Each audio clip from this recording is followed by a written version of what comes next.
Have let's say 50-60 years of a life span, okay, तो उसमें हमें डिफरेंट इश्यूज आएंगे। जहाँ पे मेरे को मनी रिलेटेड इशू है वहाँ से वो मनी रिलेटेड कर्मा ही निकल के आएगा। आकाशिक रिकॉर्ड्स क्या होते हैं? Akashic records is mainly about the energy of our soul. हम कैसे देख पाते हैं अपने आकाशिक रिकॉर्ड्स को? तो हमें सबसे पहले उस इंडिविजुअल की परमिशन चाहिए। जब वो परमिशन मिलेगी तब आप उसको एक्सेस करते हो। The way of accessing is either you can do it through prayers और अदरवाइज आप अपने मेंटल एस्पेक्ट पे एक you creating a vision. Akashic and numerology, इनका क्या कनेक्शन है? आकाशिक में जैसे हम we access our past lives, तो न्यूमरोलॉजी में भी एक पार्ट आता है जहाँ पे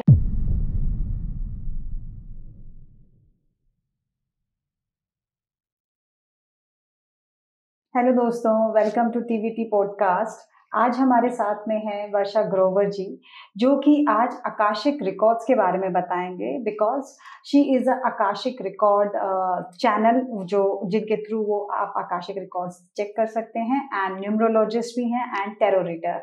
आइए मिलते हैं वर्षा जी से। Hello ma'am. Hi everyone, thank you for inviting me. I am Varsha Grover, an Akashic Soul channel. I also do tarot and numerology.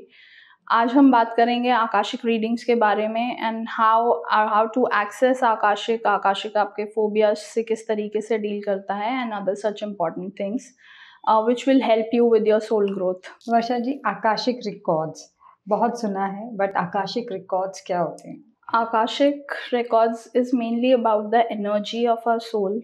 जैसे जैसे हमारी सोल जो भी ओरिजिनेटर के साथ when it moves across different life times, तो जैसे हर energy अपना एक इम्प्रिंट छोड़ती है, अपना एक it leaves out its patterns behind. तो जो हमारी soul with different multiple life times in this on this earthly realm या फिर ऑन सम अदर रेल्म जहाँ पे भी हमने इनकारनेशंस लिए होते हैं, वहाँ पे जो एनर्जेटिक इम्प्रिंट होता है उसका रीडिंग को हम आकाशिक रीडिंग बोलते हैं।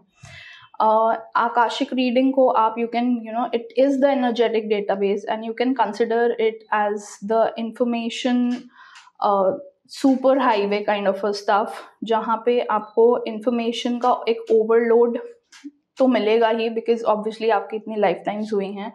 So yes, you get a lot of information about the soul जब से उसने ओरिजिन लिया तब से, is what Akashic is about. तो ये तो हमारे लिए बहुत डिफिकल्ट है जानना कि हमने पता नहीं कितनी लाइफ हमने पीछे निकाली है या हमारी सोल की जर्नी कितनी है। तो अब आप आकाशिक में आगे कैसे देखते हैं कि आप सारी जर्नी देखते हैं, कैसे देखते हैं? पर ये तो बहुत ही लंबा प्रोसेस हो जाता होगा। सो सी व्हाट हैपेंस इज कि जहाँ पे हमको जिस भी पर्टिकुलर लाइफ के इशू में जिस भी एरिया में इशू आ रहा है इन द करंट टाइम्स, हम सिर्फ उस पर्टिकुलर लाइफ टाइम को एक्सट्रैक्ट करते हैं या सिर्फ हमें उसी लाइफ टाइम के बारे में इंफॉर्मेशन मिलती है, बिकॉज ऑब्वियसली हमने कितनी लाइफ जी हैं वो हमें भी नहीं पता। एंड हम कौन सी लाइफ से अपना कौन सा पास्ट कर्मा या द इश्यूज जो भी हमें क्रिएट हो रहे हैं वो हम लेकर आए हैं। जो भी पर्टिकुलर इशू होगा, जैसे let's say we are facing a relationship issue as of now, तो उसी के कॉन्टेक्स्ट में जो हमारा पिछला कर्म हुआ होगा सिर्फ उतना ही पार्ट खुलता है। इट इज़ नॉट दैट कि आप एक साथ सब कुछ एक्सेस कर सकते हैं।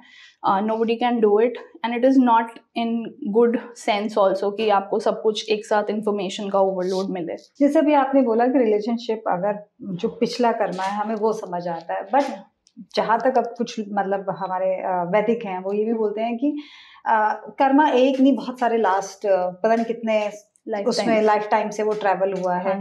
तो क्या वो सारा देखता है या सिर्फ एक दिखा फिर हम वापस आ गए? जिस भी लेट्स से अगर हम पर्टिकुलरली रिलेशनशिप्स के बारे में बात कर रहे हैं, तो let's say I have a relationship issue with my mother, let's say okay, तो मेरे को उन्हीं से रिलेटेड जो भी इशू क्रिएट हुआ होगा with her in my past life times, वही क्रिएट होके वही सामने आएगा to read, to clear out, उसी से मुझे पता चलेगा। एंड इट्स नॉट अबाउट कि सारे रिलेशनशिप इश्यूज, बिकॉज क्या होता है हम लाइफ के जिस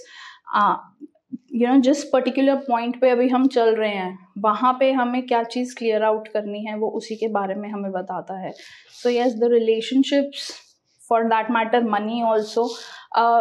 You have let's say 50-60 years of a lifespan, okay? तो उसमें हमें डिफरेंट इश्यूज आएंगे. जहाँ पे मेरे को मनी रिलेटेड इशू है वहाँ से वो मनी रिलेटेड कर्मा ही निकल के आएगा, एंड नॉट एक साथ all the things that are there to clear. हम कैसे देख पाते हैं अपने आकाशिक रिकॉर्ड्स को? जैसे आप कैसे देखते हैं? एक्सेस कैसे करते हैं हम बेसिकली? ओके, सो इसमें सबसे पहला जो इम्पोर्टेंट एस्पेक्ट होता है कि हमें किसी के लिए भी, या अपने लिए या किसी और के लिए अगर हम एक्सेस कर रहे हैं, किसी और के लिए अगर हम कर रहे हैं, तो हमें सबसे पहले उस इंडिविजुअल की परमिशन चाहिए. Okay, why? Because soul level पे taking the permission is very much important, क्योंकि आप किसी की सोल लेवल के रिकॉर्ड्स को मेडल करने जा रहे हो, तो you cannot just access it for the sake of fun. Okay, then you have to अगर आपको वो परमिशन मिलती है, क्योंकि कभी कभी क्या होता है, clients are not very ready to understand कि ओके मेरे साथ सोल लेवल पे ये सब भी हो सकता है, तो they are not very ready to understand that point. And वहाँ पे हमें परमिशन का बहुत इंपॉर्टेंट एस्पेक्ट है, that you have to seek permission. जब वो परमिशन मिलेगी तब आप उसको एक्सेस करते हो. The way of accessing is either you can do it through prayers. हर किसी का अलग अलग तरीका होता है. So either you can do it through prayers, okay, closing and opening prayers होती हैं कुछ, ओके, आप वो बोल के आप उसमें से एक्सेस करते हो. और अदरवाइज देयर आप अपने मेंटल एस्पेक्ट पे एक you creating a vision, let's say, because Akashic जो है वो 5th dimension and above hold होते हैं the energy that is there. तो आप एक इंटेंट डालते हो that you are moving from the 3rd dimension, जो कि हमारा ये फिजिकल रियलिटी का वर्ल्ड है, and you are moving up to the 5th dimension. वो हम कैसे करते हैं? सिंपल तरीका कि of let's say you are in a lift, आपको ग्राउंड फ्लोर से 5th फ्लोर पे जाना है, you are pressing that button, right? So आप 3rd पे एंटर कर रहे हो and you are moving up to the 5th level और द 7th लेवल. वहाँ पे जाके you see the visions, that is how you access it, और अदरवाइज थ्रू द प्रेयर्स. तो कितनी देर का प्रोसेस होता है ये? किसी के भी आकाशिक को अगर you will take around 1.5 hours of time span अच्छे से देखने के लिए, टू अंडरस्टैंड कि जो भी प्रॉब्लम है, डिफ़िकल्टी है, वो कहाँ से आ रही है, वो ओरिजिनेट कहाँ से हो रही है. बिकॉज आपको अपने साथ साथ आपने अपना तो ग्राउंडिंग करा ही करा, आपको क्लाइंट को भी पहले ग्राउंड करना, उनको समझाना बहुत ज़रूरी होता है. बिकॉज क्या होता है कि clients are not very ready to accept it कि हो सकता है मैंने भी कुछ गलती करी है. And it is not only in the past life, immediate past life में, लेकिन एक कॉमन जो रेट्रोस्पेक्ट आता है हर किसी का कि मैंने कभी कुछ गलत नहीं किया, तो वहाँ पे उनको वो समझाना, दैट क्रिएटिंग दैट रिस्पॉन्सिबिलिटी कि it's about that you have created something, इसीलिए आपको you have to clear for your soul growth. तो उसके लिए that takes time, and in all it is a process of, let's say, normally 1 to 1.5 hours. उसके बाद apart from that healings also take time. जैसे अब आपने records हमने check कर लिए, रिकॉर्ड के बाद सेकंड पार्ट आता है हीलिंग का. हाँ, वो कैसे करते हैं? तो we look at the blueprint of the soul, okay, जहाँ पे हमें ये पता चलेगा कि the soul was there to fulfill certain things. अगर वो नहीं हो रही है तो हीलिंग के लिए हम उसमें एक फर्स्ट इंटेंट जो होगा वो आकाशिक रिकॉर्ड प्रैक्टिशनर डालता है आपके लिए कि this soul is wanting to go back to how it was at the time of its origin. जो भी वो अपने लिए सोच कर आई थी वो सब चीज़ें हम फुलफिल करना चाहती है. तो वो फर्स्ट इंटेंट जो होता है वो हम डालते हैं, followed by they are given prayers to deal with जो भी उनके इश्यूज होते हैं. लेट्स से किसी को फोबियाज होता है, किसी को हेल्थ इश्यूज हैं, किसी को डिप्रेशन है, रिलेशनशिप इश्यूज हैं, मनी इश्यूज हैं. तो डिफरेंट चीज़ों के लिए डिफरेंट प्रेयर्स होती हैं that are given when you do it for continuous period of time. तो आप एक इंटेंट अपने माइंड में क्रिएट कर रहे हो कि I want a different outcome in my life now. So that is how you start healing. And उसमें भी एक मेजर एस्पेक्ट हीलिंग में जो आता है वो किसी के लिए भी होता है कि फॉरगिवनेस प्रेयर जो होती है वो बहुत इंपॉर्टेंट होती है. Why? Because as a soul हम बहुत कुछ कर आए हैं, तो कहीं ना कहीं हमने अपना इम्पैक्ट हर किसी के साथ छोड़ा है, जितने भी हमारे इंटरैक्शंस होती हैं on a daily basis also. Okay, apart from जो हमारे कार्मिक रिलेशनशिप्स हैं वो तो हैं। तो जितनी भी हमारी डेली इंटरैक्शंस हैं उसके लिए हमने कहीं ना कहीं कभी ना कभी किसी ना किसी को कुछ ना कुछ तो ऐसा बोला होगा, या वी हैव क्रिएटेड समथिंग जो हमारे लिए बंध चुका है अब। तो उसके लिए वो फॉरगिवनेस प्रेयर करनी बहुत ज़रूरी होती है। So that is how you start healing, because आपका माइंड वहाँ से शिफ्ट होना शुरू हो जाता है कि जब आप रेगुलर वो प्रेयर्स डालते हो कि इंटेंट गिवन कि now I want to change the reality, the outcome of how my life is going. तो अभी आपने जैसे बात करी फॉरगिवनेस प्रेयर की। हाँ जी। अब बहुत लोग लाइक बोलते तो हैं but they are not ready to forgive या फॉरगेट जो भी उनके साथ हुआ है। तो ऐसे केस में आप कैसे डील करते हैं? That's the one major point. अभी इसमें यहीं पे हमारा जो हम एक्सेस करके लाते हैं रिकॉर्ड्स में से, अगर किसी को see it's not only about कि अगर किसी को रिलेशनशिप का इशू है तभी उसको फॉरगिवनेस करनी है। लेट्स से किसी को मनी मैटर्स में प्रॉब्लम है, ओके, तो वहाँ उस मनी मैटर्स को भी डील करने के लिए लेट्स से आपके रिकॉर्ड्स में बहुत छोटा सा गाइडेंस आया कि you have to be self sufficient, you have to learn to be self sufficient. आप वो सेल्फ सफिशिएंसी कब सीख रहे हो? जब आप अपने आसपास वालों के साथ, आपने अपने पास्ट लाइफ टाइम में कुछ ऐसा किया जहाँ पे आपने किसी को हर्ट कर दिया in terms of money exchange. आपने किसी को धोखा दिया, आपने किसी को चीट किया, आपने लेट्स से पार्टनरशिप में ड्यूप किया, आपने चीटिंग की, तो आपके ऊपर वो कर्मा क्रिएट हुआ। नाउ इस लाइफ टाइम में वो आपको क्या दे रहा है कि आपके पास मनी सफिशिएंसी नहीं है, बट एक्चुअली में आप क्या करके आए? आपने किसी को चीट किया, या जैसे प्रॉपर्टी के बहुत इश्यूज होते हैं वहाँ पे भी आप चीटिंग ही कर रहे हो, राइट? वहाँ से आपने किसी और के साथ, किसी और सोल के साथ अपना एक पैटर्न क्रिएट कर दिया। तो वहाँ पे आपको फॉरगिवनेस जब आप करते हो, when we read those records, तो हम उनको समझाते हैं कि it is not only about creating forgiveness with the other person, but अपनी सोल के साथ भी वो इंटेंट क्रिएट करना बहुत ज़रूरी होता है। तो जब उस प्लेटफॉर्म पे आता है ना अ पर्टिकुलर इंडिविजुअल की what is the whole scenario trying to teach me, instead of putting that blame game or victimization, वहाँ से वो सारा चेंज होती है स्टोरी उनके लिए, and where they get ready to understand कि forgiveness बहुत ज़रूरी है करनी। तो जो हमारे सपोज मेंटल इश्यूज होते हैं, deep rooted mental issues, fears, क्या वो भी हम आकाशिक रिकॉर्ड से देख सकते हैं और उनको हील कर सकते हैं? Yes, exactly. There are certain fears and phobias जो हम अपनी past life से carry कर रहे होते हैं, और जो बिल्कुल unexplained होता है, जहाँ पे medical science even tells you कि they are not able to detect कि ये क्यों हो रहा है आपके साथ। So वहाँ पर बहुत अच्छे से help करता है आकाशिक हमको। Like for example, people suffer with anxiety, with eating disorders, जहाँ पे आपके पास्ट में से आप अपना एक फोबिया लेकर आ रहे हो कि like you have been in that situation जहाँ पे आपको खाने की किल्लत हुई थी, and you not been able to overcome that उस पर्टिकुलर लाइफ टाइम में। तो अभी आप इस लाइफ टाइम में खाने को एक उस तरीके की टेंडेंसी से देखना शुरू कर देते हो कि I have to eat only to get it fulfilled, ताकि मुझे कम ना पड़ जाए कभी। वहाँ से आपके ईटिंग डिसऑर्डर्स हो सकते हैं, आपके फोबियाज होते हैं, जैसे सर्टेन लोगों को अंधेरे से डर लगता है।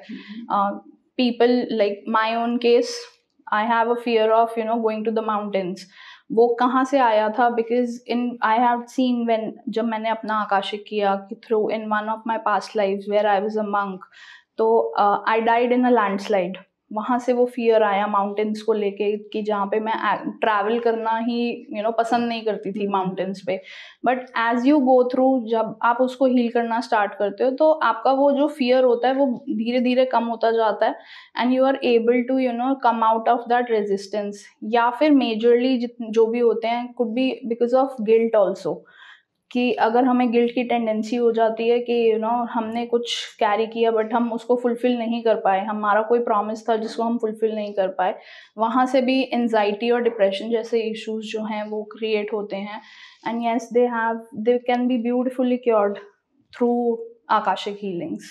आकाशिक हीलिंग और न्यूमरोलॉजी, आकाशिक एंड न्यूमरोलॉजी, हाँ जी। इनका क्या कनेक्शन है? एंड आकाशिक में जैसे हम we access our past lives, तो न्यूमरोलॉजी में भी एक पार्ट आता है जहाँ पे हम अपने कार्मिक इश्यूज को देखते हैं कि हम कौन से कार्मिक लेसन्स अपने साथ लेके आए हैं।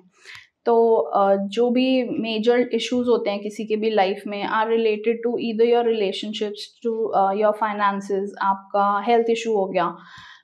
देर are particular numbers in numerology जो हम कार्मिक डेट की तरह अपने साथ लेकर आते हैं. नॉट एवरीबडी, बट येस जिनका होता है इस लाइफ टाइम में क्लियर करने का. तो वेयर देयर इज अ 19/1 जो आपको सेल्फ सफिशिएंसी के लिए लेसन्स देता है कार्मिक, जहाँ पे आपको, अगर मैं रिलेशनशिप्स के लिए बात करूँ तो 14/5 और 15/6 वर्क्स फॉर यू, जहाँ पे 16/7 सॉरी, जहाँ पे आप अपने रिलेशनशिप्स पे वर्क करना सीखते हो. तो this is how Akashic and numerology can coincide. And another beautiful aspect that I would like to point here is Akashic records. किसी भी चीज़ का नाम जो होता है वो हमें एक वाइब्रेशन दे रहा है इन आवर लाइफ.